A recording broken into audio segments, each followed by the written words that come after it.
I obviously get annoyed at my mom when she goes, oh, I'm like, oh, here we go. Back in my days. Hi guys, how are you doing? My name is Maaru. Welcome on board. If you are new around here, thank you for choosing to be here and thank you for stopping by. And if you haven't subscribed to my channel, please do so. Today, as promised, we're going to be talking about one of those mental health issues that I addressed on my Instagram page. So in order to have some kind of a structure to these type of content I'll be creating, I think the first video, I want this video to be about parents. Because whether we like it or not, first generation, second generation South Asians, I feel everything, actually most things for us start with parents. They are a direct link to the type of upbringing you have had. Now, that doesn't necessarily mean just because someone is a biological father or a mother that they're going to be the best dad or mum growing up, because there are stories I have seen and heard of biological father or mother not being there, and of course another fatherly or motherly figure helping a child out and help them grow. That is common. But just as a parent, in a general term, not biological or not, I think they directly influence our upbringing and our values we have and the way we conduct ourselves, even our behavior to certain things. We learn from them. So therefore, I think it is very appropriate that I start these type of content with parents. I'll promise to keep it lighthearted but still thought-provoking.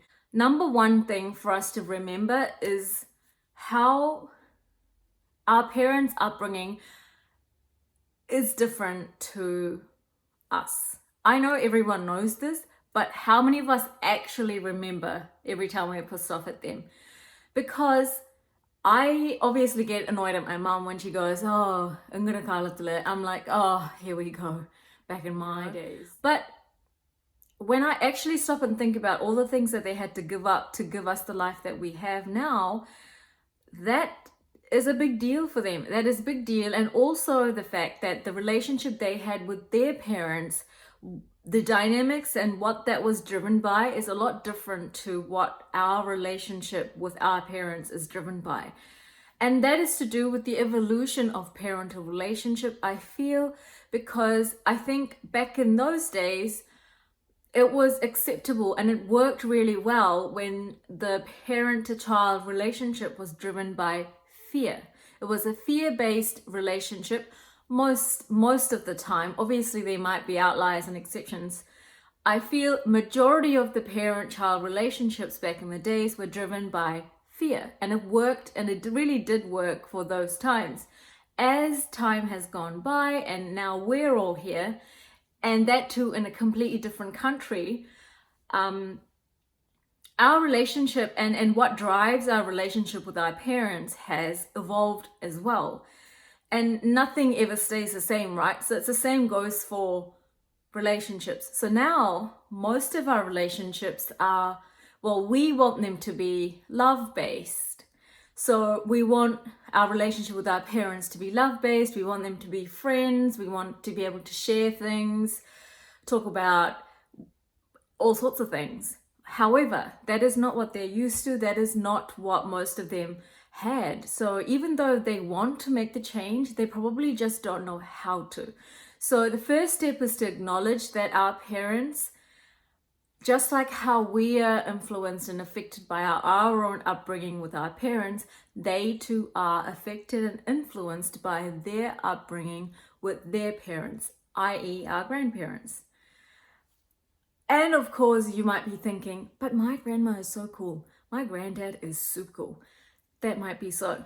But remember, they're your grandparents. Your relationship with them is now different, and also as a person they probably have evolved and had their journey, and now they are a grandparent. They probably were different as a parent. So the first thing is to remember is that just like how you have your needs and you have your expectations, they do as well, and is influenced by their upbringing and their parents. The second thing to remember about parents And I know this is really hard and it is a cliche thing to say, but they are people too. Now, we all know this, but very few people actually remember this in times of arguments and heated discussions because we idealize our parents. When we are born into this world and they nurture for us, they care for us, and they are our safest place.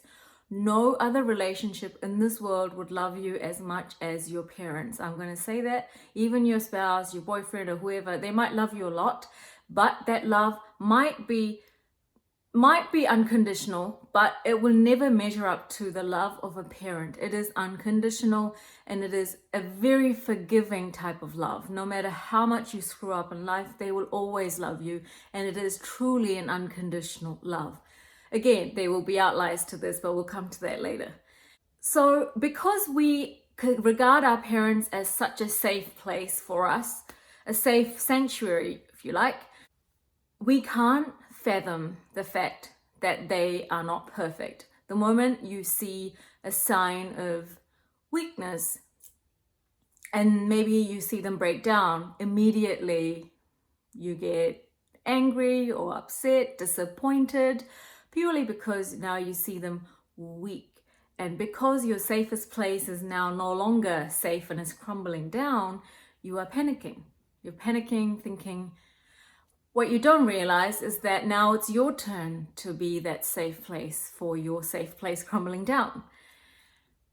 And of course, when you're 5, you can't be the safe place for your parent because 1, you're a child, and 2, you're not going to understand what they're going through, even if they tell you. But you can still be there for your parent, regardless of how much or how well you understand what they're going through. So basically, when you see your safest place crumbling down, I think it's your turn now to be their safest place. So that's number 2, is that we don't like our parents being weak or showing any kind of weakness.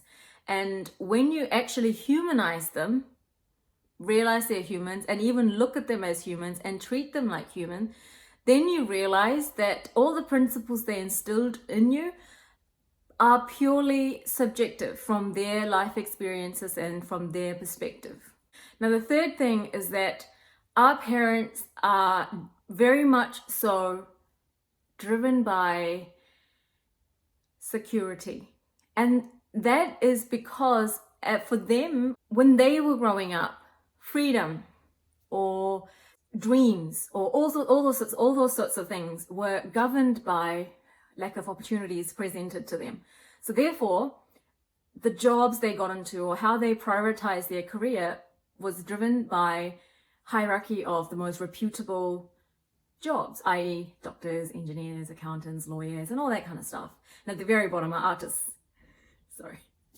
Just know that every time they show resistance to any career choices that you're entertaining, it is coming from a place of good intention, because to them, freedom and dreams and having a great life is security. And you can't blame them for that, because at their time, that was the case. At least with my parents, who grew in mid a civil war, to them, first priority wasn't dreams, and that first priority was just to stay alive.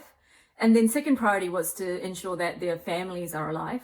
And then third priority was that they still got some kind of a job to keep themselves going. It's really important to remember that, yes, they will show resistance to your career choices, probably because they don't understand the abundance of opportunities available these days. And also it goes back to what was important and prioritized for them at their time when they were going into the workforce or getting out of university. The fourth thing is that there is very good chance that they have gone through or are still going through or suffering from some sort of a trauma. Now, I am going to do a video on trauma so that this video is not as long. So I am going to be doing a separate video for trauma, but for the purpose of this video, I just want to quickly touch base on that. So for example, I mentioned growing up in middle of a civil war. That sort of thing translates directly into a complex trauma. There are about 3 types of trauma, and this one falls under complex trauma.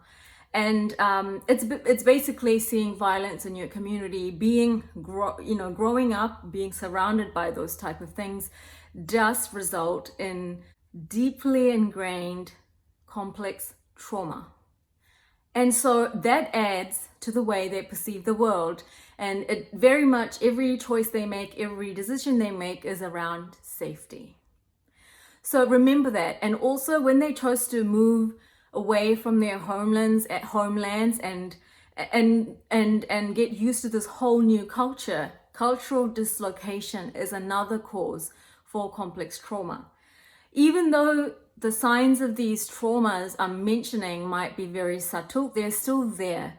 And it is very important for us as their children to understand and realize these things, because if we are to move to a foreign country, leave every single possession we had and relationships, friends, everything, it is pretty scary.